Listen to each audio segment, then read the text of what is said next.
जरदारी को 10% का नाम पाकिस्तान में किसने दिया था? पाकिस्तान के पहले मर्द अव्वल और मर्द अहन को 10% का नाम पाकिस्तान में किसने दिया था? इस बारे में मुतज़ाद तस्करे होते रहते हैं, लेकिन वाज़ेह रहे कि मोहतरमा बेनज़ीर भुट्टो से शादी से पहले आसिफ अली जरदारी पर माली करप्शन की नौयत का कोई मुकदमा मंजर आम पर नहीं आया था।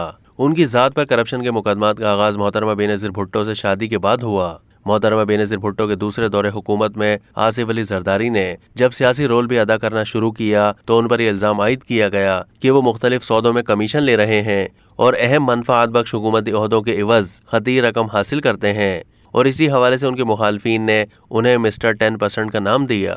गो के आसिफ अली जरदारी ने इन इल्ज़ामात पर कायम किए जाने वाले मुकदमात के नतीजे में कमोबेश 11 साल असीरी की सऊबतें भी बर्दाश्त की, लेकिन उन पर कोई भी इल्ज़ाम साबित नहीं हो सका और आसिफ अली जरदारी और पीपल्स पार्टी के रहनुमा इसकी तमाम जिम्मेदारी अपने मुखालफिन पर डालते रहे।